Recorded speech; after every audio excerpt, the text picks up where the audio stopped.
La paz total del gobierno Petro fracasó y aumentó la inseguridad en Colombia.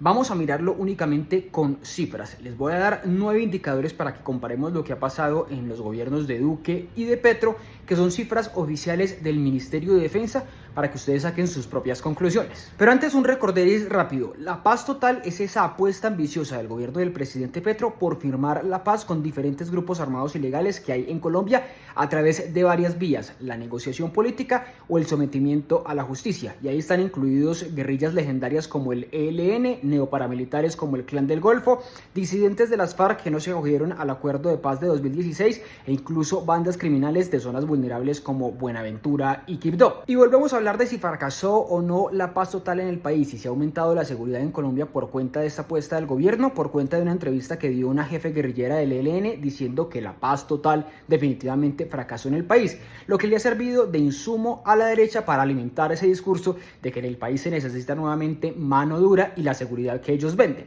Así que vamos a revisar los datos de los últimos 5 años, 2 durante el gobierno Petro, 2 durante el gobierno Duque y un año que los dos compartieron como presidentes. Aunque la verdad es que es feo hablar de estos datos, de estos números fríos, cuando implican sufrimiento para muchos ciudadanos y miembros de la fuerza pública en varias regiones del país. Tenemos el primer indicador, que es el de homicidios. En 2020, cuando hubo pandemia durante el gobierno de Iván Duque, esa cifra era de 12.010 casos, a pesar de las varias temporadas de cuarentenas que tuvimos.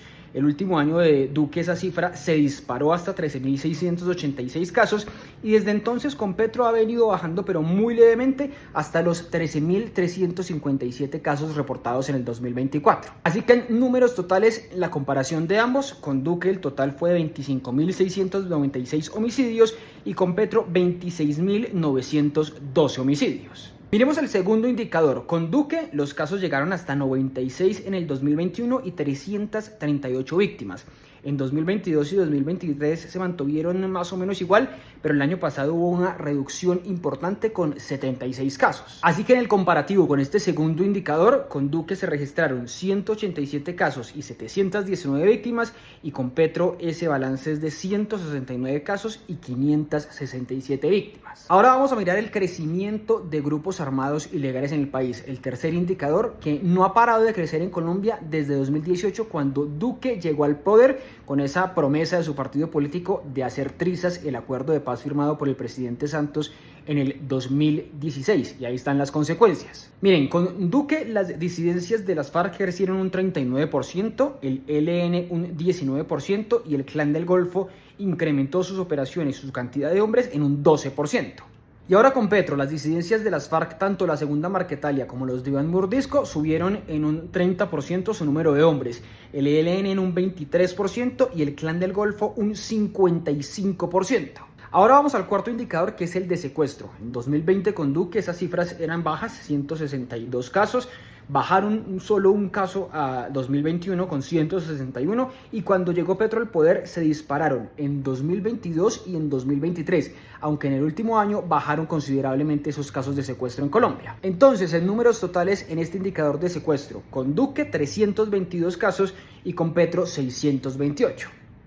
Ahora vamos a ver los números de terrorismo, los atentados, los daños a infraestructura pública. Esos indicadores con Duque eran aterradoramente altos. En 2020 fueron de 443, subieron hasta el año que dejó el poder, que fueron 578 casos, pero desde entonces con Petro han bajado y mucho. En 2023 hubo 192 casos y en 2024 el reporte fue de 182 casos de terrorismo en Colombia. Así que en números totales, con Duque 713 casos y con Petro 374 casos de terrorismo en los años comparados. El sexto indicador que vamos a ver es el de muertes en las fuerzas militares, y ahí es donde llama la atención lo que muchas veces dicen los supuestos aliados de los militares y policías en el país, que están de acuerdo con que ellos combatan más, con que no estén de brazos caídos supuestamente, pero combatir, salir a enfrentar a grupos armados ilegales implica justamente esto: muertes y heridas para ellos. Y es que Duque dejó 148 muertes en las fuerzas militares durante su último gobierno completo, y en el último reporte del gobierno Petro en 2024 ese indicador cayó en 50 casos. Entonces, en números totales, con Duque 242 muertes y con Petro 183 registradas en la fuerza pública.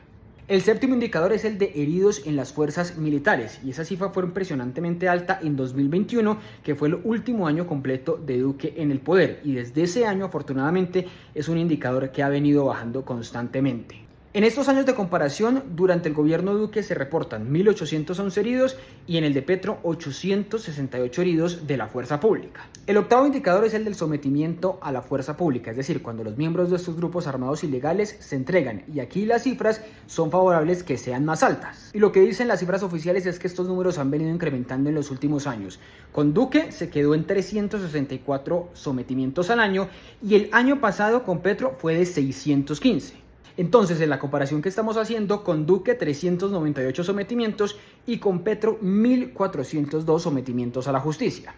El noveno indicador que les traigo no es del Ministerio de Defensa, sino del DANE, que es el de la llamada seguridad subjetiva. Y los últimos registros que hay son del 2023, que se le pregunta a la gente, o básicamente a los jefes de hogar, si se sienten seguros en sus pueblos, en sus barrios, en sus veredas. Duque entregó este indicador con un 70% de hogares que se sentían seguros en todo el país, y esa cifra ha venido subiendo hasta el 77.2% en el 2023. Y les traigo ñapa con un décimo indicador que no es comparable entre gobiernos, porque es simplemente mirar el estado actual de los procesos de la paz total, basado en una muy buena radiografía hecha por el periodista Santiago Rodríguez de La Silla Vacía. Según este tablero de la paz total, de los 9 procesos que está adelantando el gobierno, 3 están con diálogos en ejecución, lo que da señales de que podrían terminar en un acuerdo.